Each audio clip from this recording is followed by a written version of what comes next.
Hello friends, आज हम snapshot 11th class की बुक के पहले चैप्टर के क्वेश्चन आंसर्स करेंगे, जिसका नाम है the summer of the beautiful white horse, written by William Saroyan. Question number 1, you will probably agree that the story the summer of the beautiful white horse does not have breathless adventure and exciting action. Then what in your opinion makes it interesting?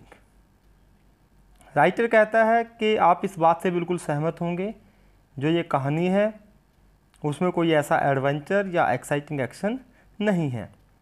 फिर भी आपके विचार से ऐसी क्या चीज़ है जो इसको कहानी को इंटरेस्टिंग बनाती है, मनोरंजक बनाती है। The present story is a tale explained from the viewpoint of Aram, a 9-year-old boy. एक 9 साल का लड़का जिसका नाम अरम है, ये कहानी उसके दृष्टिकोण से एक्सप्लेन की गई है। For him the world is full of excellence and glory and life is delightful.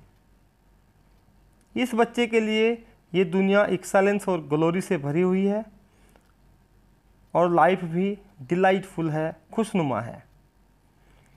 His simple way of explaining creates suspense for the readers. इसका बहुत सिंपल सा तरीका जो कहानी को एक्सप्लेन करता है, वह रीडर्स के लिए एक सस्पेंस, एक रहस्य, एक मिस्ट्री क्रिएट करता है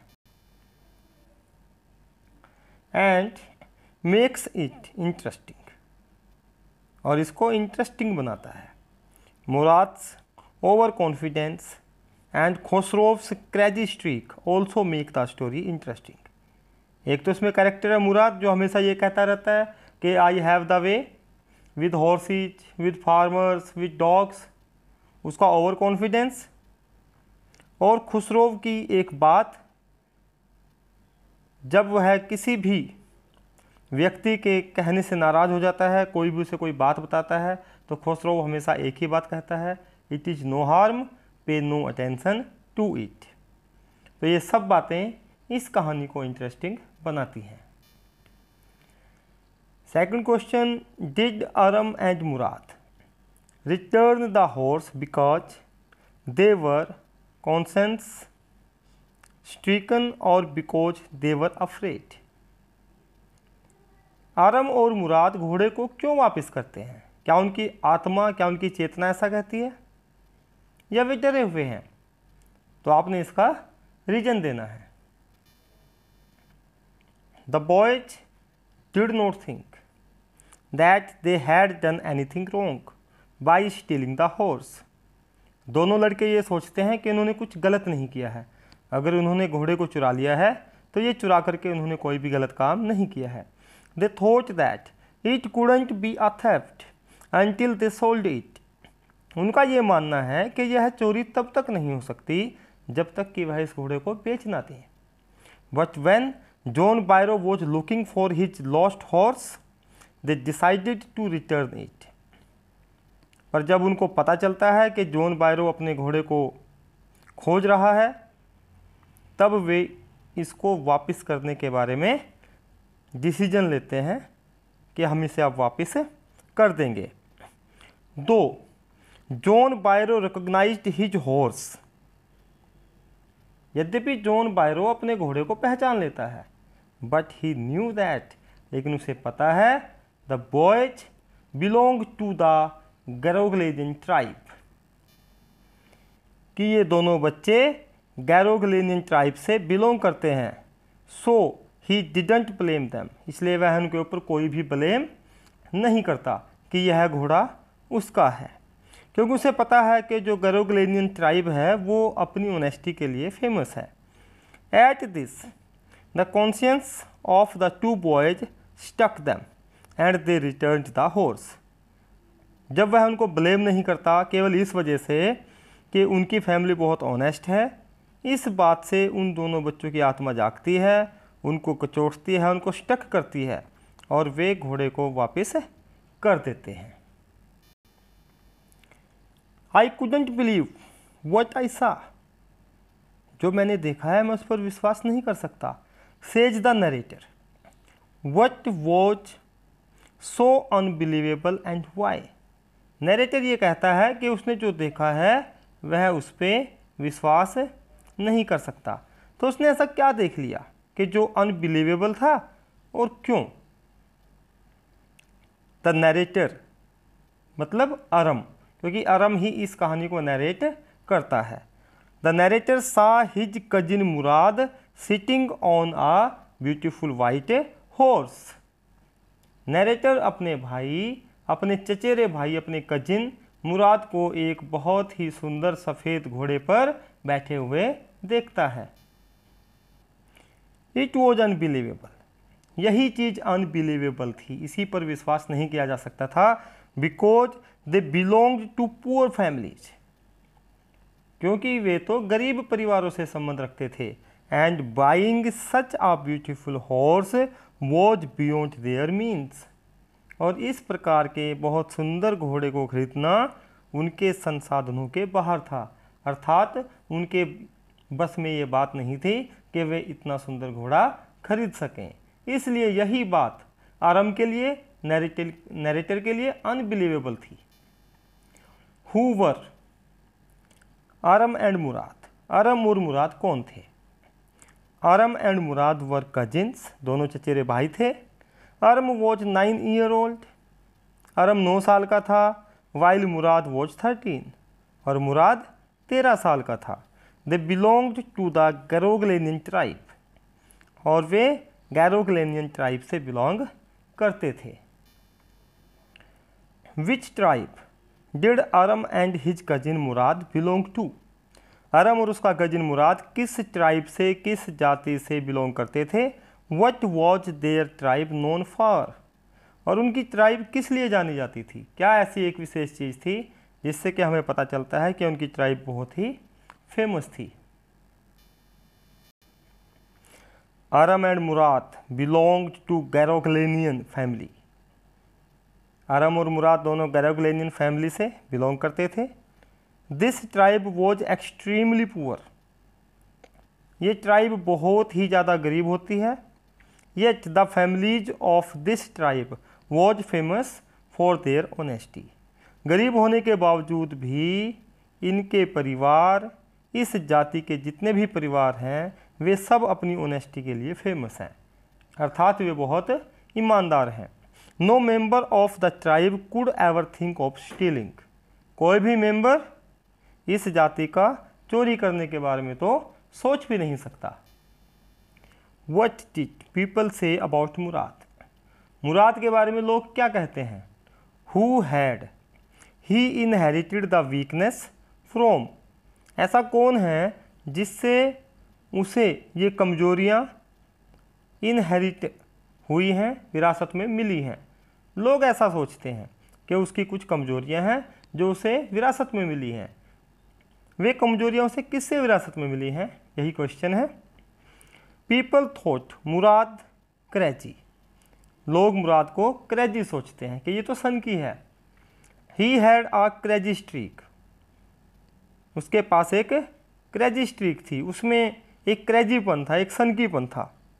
he had got it naturally from uncle Khusro, और उसने इसे अपने अंकल खुसरो से नेचुरली यानी कि प्राकृतिक रूप से प्राप्त किया था। जैसे हम सभी को पता है कि हर फैमिली की अपनी एक पहचान होती है, उसमें कोई ना कोई जन्मजात स्ट्रीक होती है। इसी प्रकार से मुराद में भी एक स्ट्रीक थी जो उसे अपने अंकल खुसरो से प्राप्त हुई थी। ही used to say that he had a way with horses, farmers and dogs, etc. वह हमेशा कहता था कि उसे घोड़ों से निपटना आता है, फार्मर्स से निपटना जानता है, या डॉग्स को कैसे हैंडल किया जाता है ये वो जानता है, तो उसकी ये हैबिट बन चुकी थी। लेकिन Aram did not think so about him, Aram उसके बारे में ऐसा नहीं सोचता था। Why did Murad wake up Aram, how did Aram react to what he saw, Murad Aram को क्यों जगाता है और अरम जब उसको देखता है या जो चीज़ वो देखता है उस पर कैसा रिएक्ट करता है। Murad woke up Aram in the early morning, बहुत जल्दी सुबह मुराद ने अरम को जगा दिया। He was sitting on a beautiful white horse, एक सफ़ेद घोड़े पर बैठा हुआ है। He wanted to give Aram a chance to enjoy horse riding, Murad Aram को एक चांस देना चाहता है। कैसा चांस? हॉर्स राइडिंग का। Aram was surprised because Murad did not have the means to buy a horse, Aram तो इस बात से सरप्राइज था, उसको देख कर के अरम का तो रिएक्शन ऐसा था कि उसके पास तो ऐसे साधन ही नहीं है, इतना पैसा ही नहीं है जिससे कि वह एक घोड़ा खरीद सके। Who was the real owner of the horse, घोड़े का असली मालिक कौन था। How did Aram come to know about him, और अरम को उसके बारे में कैसे पता चला कि घोड़े का वास्तविक मालिक ये व्यक्ति है। The real owner of the white horse was an Assyrian farmer John Byro, John Byro जो एक असीरिया का निवासी था, असीरियन फार्मर था, वही घोड़े का रियल ओनर था। He had bought it for a sum of $60, John Byro ने उस घोड़े को $60 में खरीदा था। He had come to tell Khosrove, वो खुसरो को बताने आया था। खुसरो को क्या बताने आया था? अबाउट द लॉस, कि भाई इस प्रकार से उसका घोड़ा खो गया है, उसका बहुत नुकसान हो गया है। देन अरम न्यू, तब अरम को ये पता चला that horse had been stolen by Murad, कि घोड़ा किसके द्वारा चुरा लिया गया है? घोड़ा जो है वो मुराद के द्वारा चुरा लिया गया है। What was common between Aram and Murad, Murad और अरम के बीच में क्या चीज़ कॉमन है। In what respect did they differ from each other, और किस प्रकार से वे एक दूसरे से अलग भी हैं, यानी कि उनमें कॉमन चीज़ क्या है और उनमें अंतर क्या है। They belonged to the same tribe named the Garoghlanian, एक समानता तो उनमें ये है कि वे दोनों एक ही ट्राइब से बिलोंग करते हैं जिसका नाम है the Garoghlanian. Both had a common craze for horse riding, दोनों के अंदर ही एक क्रेज है, किसके लिए? हॉर्स राइडिंग के लिए, दोनों ही को हॉर्स राइडिंग बहुत पसंद है। But Aram was more honest than his cousin Murad, लेकिन अरम अपने भाई मुराद से, अपने कजिन ब्रदर मुराद से ज़्यादा ऑनेस्ट है, क्योंकि आपको पता है कि घोड़े को मुराद ने चुराया था और अरम ने उसके बारे में बहुत ज़्यादा जांच पड़ताल की थी, क्योंकि अरम वास्तव में ही बहुत ऑनेस्ट है। ये बहुत इंपॉर्टेंट क्वेश्चन।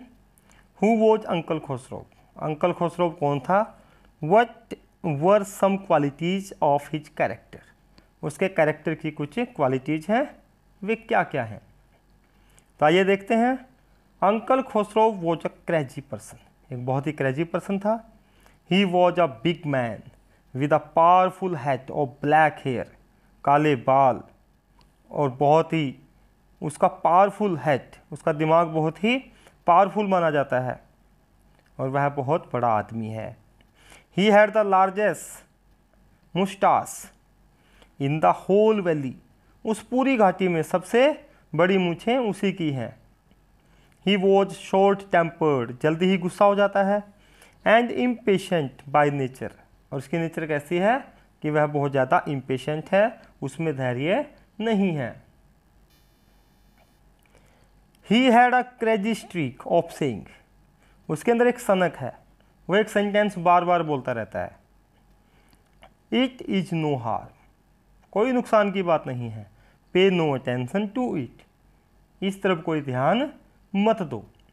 और एग्जाम्पल के तौर पर हम देख सकते हैं कि when his son अराक told him that their house was on fire, कि जब उसका बेटा अराक उसको आकर के बताता है कि उनके घर में आग लग गई है, ही गोट इरिटेटेड, वह गुस्सा हो जाता है। एंड रिपीटेड द सेंटेंस, और इसी सेंटेंस को रिपीट करता है, कौन से?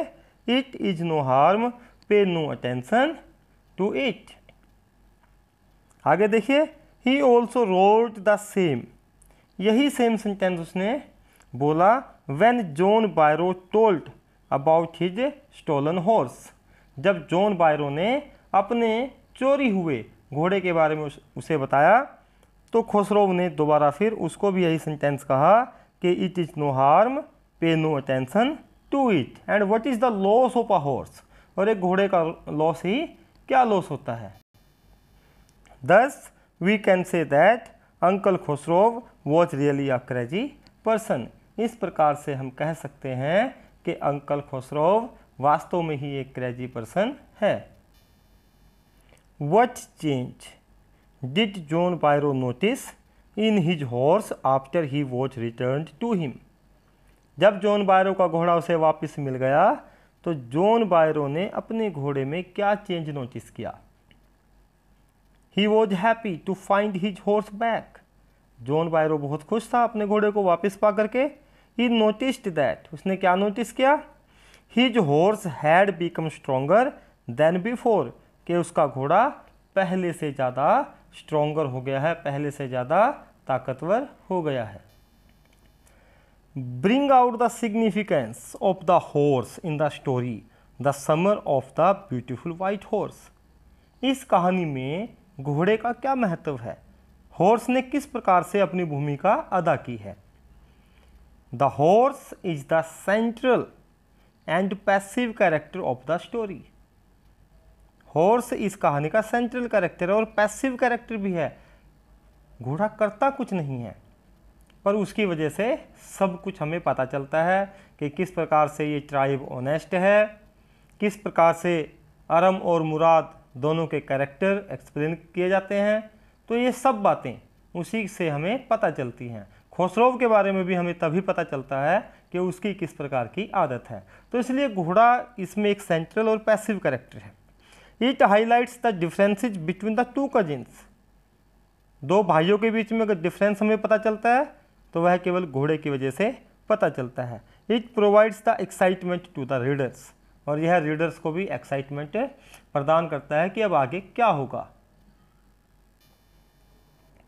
How did John Byro react when he saw the narrator and his cousin with his horse, John Byro का कैसा रिएक्शन था, उसने कैसे रिएक्ट किया जब उसने नरेटर को और उसके कजिन को अपने घोड़े के साथ देखा।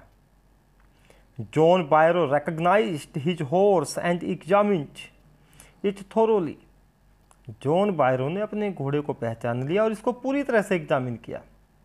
But Murad confidently told him that his horse name was my heart, लेकिन मुराद ने पूरा कॉन्फिडेंस से बताया, कॉन्फिडेंटली बताया कि उसके घोड़े का नाम माई हार्ट है। Byro knew about the honesty of their tribe, और बायरो को पता था कि उनकी जो जाति है वो अपनी ऑनेस्टी के लिए फेमस है। सो ही मेड नो इशू, इसलिए उसने कोई इशू नहीं क्रिएट किया। What happened when the narrator road the horse alone, narrator मतलब अरम जब अकेला घोड़े पर बैठ करके सवारी करने लगा तब क्या हुआ। When the narrator kicked the horse into its muscles, जब नरेटर ने अर्थात अरम ने घोड़े को उसकी मसल्स पर किक किया, the horse started running down the road, horse जो है रास्ते की तरफ नीचे की ओर भागना उसने शुरू कर दिया। The narrator fell down, narrator नीचे गिर गया, and the horse kept running, और घोड़ा भागता ही रहा। इस प्रकार से इस चैप्टर के सभी क्वेश्चन आंसर्स हमने किए। आपको वीडियो पसंद आया होगा, आप मेरी वीडियो को शेयर करें, लाइक करें, मेरे चैनल को सब्सक्राइब करें। आपका कोई भी डाउट है कमेंट बॉक्स में जाएं और उसमें लिखें। Thank you, have a nice time.